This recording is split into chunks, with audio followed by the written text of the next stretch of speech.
Assalamualaikum warahmatullahi wabarakatuh. Kami dari kelompok Cyber Ethics. Di sini saya akan memperkenalkan diri.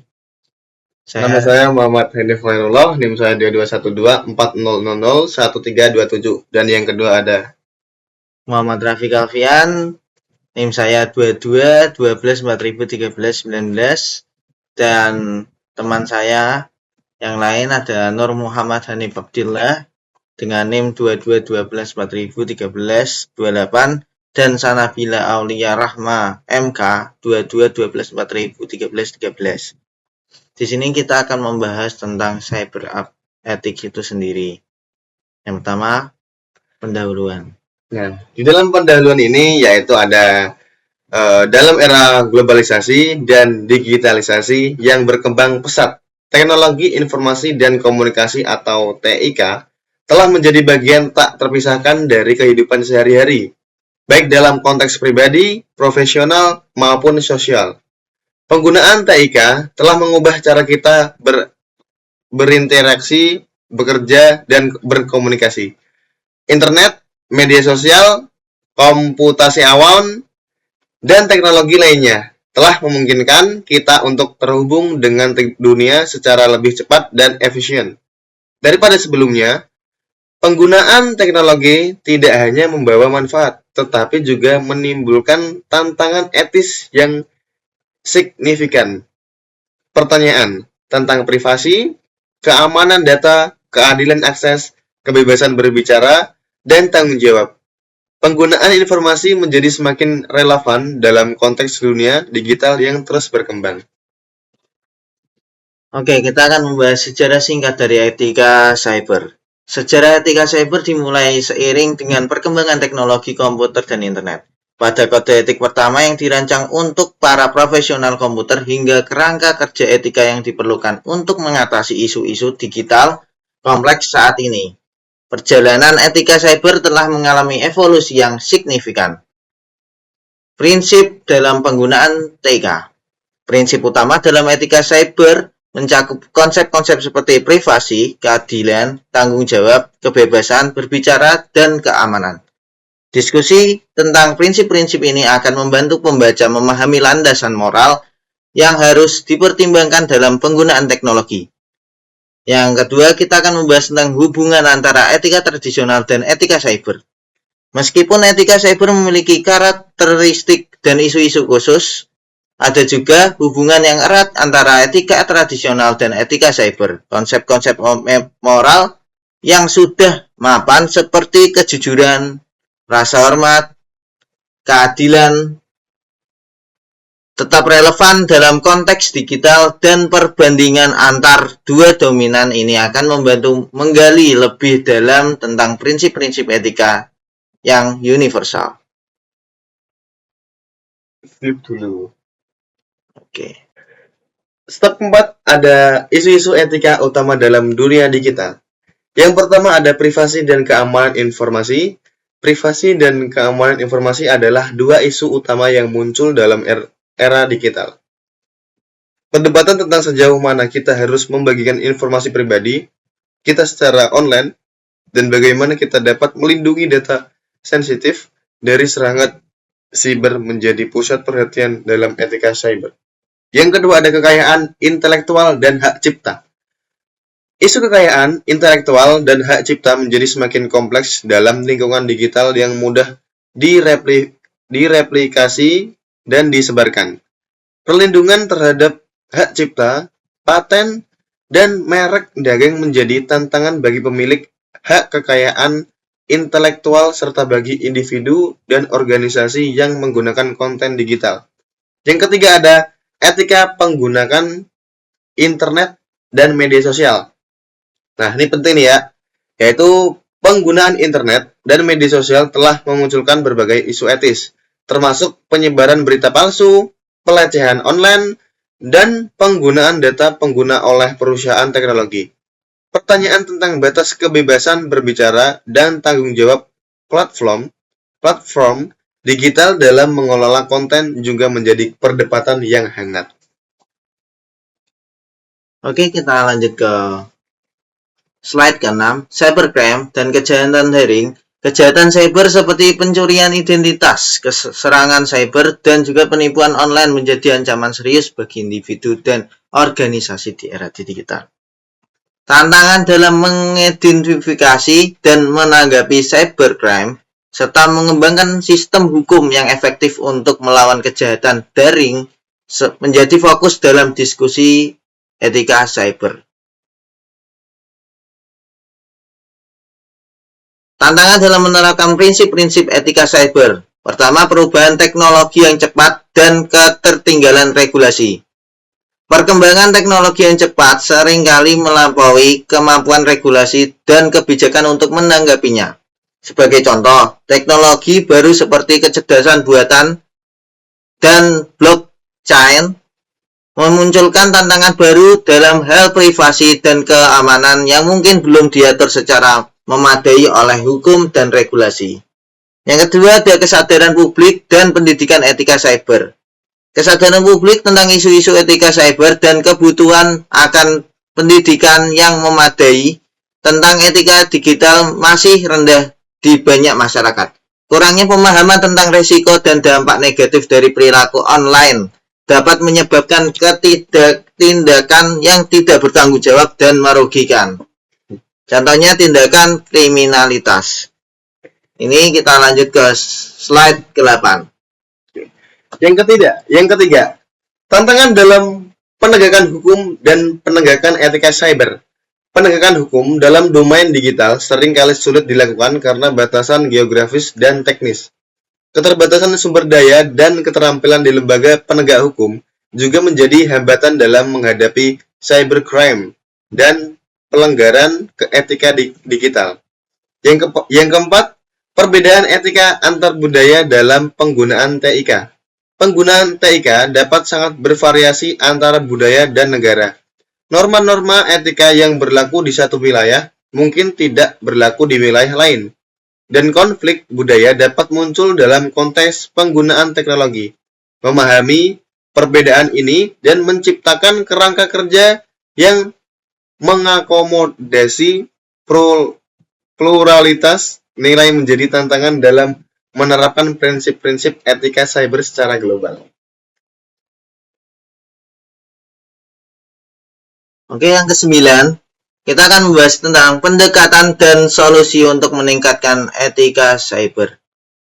Yang pertama, pengembangan kerangka kerja etika cyber. Pengembangan kerangka etika cyber yang komprehensif dan juga berkelanjutan dapat menjadi langkah pertama untuk memastikan bahwa prinsip-prinsip etika diterapkan dalam penggunaan teknologi. Kerangka kerja ini harus mencakup pendoman perilaku yang jelas, prosedur penegakan, dan mekanisme akuntabilitas. Yang kedua, B. Peningkatan kesadaran publik melalui pendidikan dan kampanye. Kesadaran publik tentang isu-isu etika cyber dan kebutuhan akan pendidikan yang memadai tentang etika digital masih rendah di banyak masyarakat. Kurangnya pemahaman tentang risiko dan dampak negatif dari perilaku online dapat menyebabkan tindakan yang tidak bertanggung jawab dan merugikan. Oke, selanjutnya kita akan kasihkan ke teman saya yang bernama Apil dan juga Nabila. Selanjutnya adalah pendekatan dan solusi untuk meningkatkan etika siber. A. Pengembangan kerangka kerja etika siber. Pengembangan ini merupakan komprehensif dan berkelanjutan yang dapat merupakan langkah pertama untuk memastikan bahwa prinsip-prinsip etika diterapkan dalam penggunaan teknologi.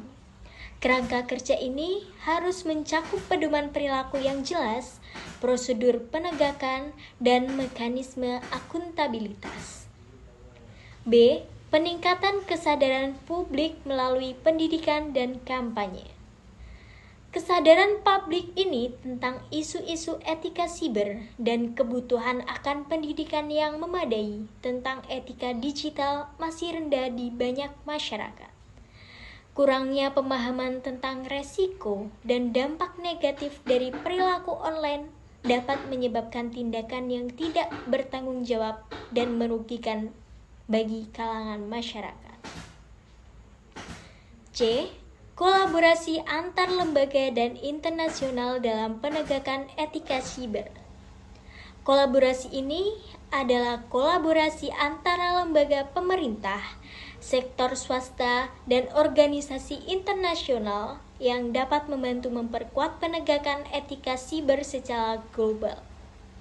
Pertukaran informasi, sumber daya, dan praktik terbaik antar negara dan lembaga dapat membantu mengatasi tantangan etika siber yang kompleks.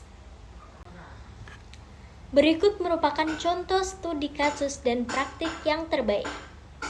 Implementasi prinsip etika siber dalam perusahaan teknologi. Studi kasus ini akan mempertimbangkan bagaimana beberapa perusahaan-perusahaan teknologi terkemuka menerapkan prinsip-prinsip beberapa perusahaan lainnya. Beberapa prinsip etika siber dalam kebijakan mereka terkait privasi pengguna, keamanan data, dan pengolahan konten yang bersifat sensitif. Selanjutnya adalah tindakan pemerintah dalam menanggapi isu-isu etika siber. Kita akan mengeksploitasi langkah-langkah yang diambil oleh beberapa pemerintah dalam menanggapi isu-isu etika siber tersebut, termasuk pembukaan kebijakan, regulasi, dan kerjasama internasional untuk memerangi cybercrime atau melindungi kepentingan publik. Selanjutnya ada upaya komunitas internasional dalam mempromosikan etika penggunaan TIK. Contoh praktik terbaik dari komunitas internasional seperti organisasi memperoleh peningkatan pemerintah dan badan dunia akan disajikan untuk menunjukkan bagaimana kolaborasi antar batas dapat membantu meningkatkan kesadaran tentang etika siber dan mendorong pengguna teknologi yang bertanggung jawab. Dengan berikut kesimpulannya adalah, dalam era di mana teknologi informasi dan komunitas atau komunikasi yang disebut TIK merajalela hampir setiap aspek kehidupan kita. Penting bagi kita untuk memahami dan menerapkan prinsip-prinsip etika dalam penggunaan teknologi. Oleh karena itu, perlu adanya upaya untuk mengembangkan kerangka kerja etika siber yang lebih komprehensif dan berkelanjutan, yang mencakup pedoman perilaku, prosedur penegakan, dan mekanisme akuntabilitas yang jelas. Pendidikan tentang etika siber harus diintegrasikan ke dalam kurikulum pendidikan formal dan informal, serta disediakan dalam bentuk pelatihan dan kampanye kesadaran publik. Kolaborasi ini antara lembaga pemerintah, sektor swasta, dan organisasi internasional lainnya penting untuk mengatasi tantangan etika siber secara global dan menyeluruh. Pertukaran informasi, sumber daya, dan praktik terbaik dapat meningkatkan efektivitas penegakan etika siber. Menerapkan prinsip etika siber tidaklah mudah dan melibatkan tantangan yang kompleks. Namun, dengan kolaborasi ini, komitmen yang kuat, kita dapat menciptakan lingkungan digital yang lebih aman, bertanggung jawab, dan beretika untuk masa depan. Terima kasih, sekian dari saya pamit undur diri. Kalaupun ada kesalahan, mohon maaf. Wassalamualaikum warahmatullahi wabarakatuh. Selanjutnya itu kesimpulan. Dalam era di mana teknologi informasi dan komunikasi TIK merajalela hampir setiap aspek kehidupan kita, penting bagi kita untuk memahami dan menerapkan prinsip-prinsip etika dalam penggunaan teknologi. Oleh karena itu, perlu adanya upaya untuk mengembangkan kerangka kerja etika siber yang lebih komprehensif dan berkelanjutan, yang mencakup pedoman perilaku, prosedur, penegakan, dan mekanisme akuntabilitas yang jelas. Pendidikan tentang etika siber harus diintegrasikan ke dalam kurikulum pendidikan formal dan informal, serta disediakan dalam bentuk pelatihan dan kampanye kesadaran publik. Kolaborasi antara lembaga pemerintah, sektor swasta, dan organisasi internasional penting untuk mengatasi tantangan etika siber secara global. Pertukaran informasi, sumber daya, dan praktik terbaik dapat meningkatkan efektivitas penegakan etika siber. Menerapkan prinsip-prinsip etika siber tidaklah mudah dan melibatkan tantangan yang kompleks. Namun, dengan kolaborasi yang tepat dan komitmen yang kuat, kita dapat menciptakan lingkungan digital yang lebih aman, bertanggung jawab, dan beretika untuk masa depan. Terima kasih. Presentasi dari kelompok kami. Kalau ada tutur kata maupun pemahaman yang kurang, saya mohon maaf. Sekian dari kelompok kami. Wassalamualaikum warahmatullahi wabarakatuh.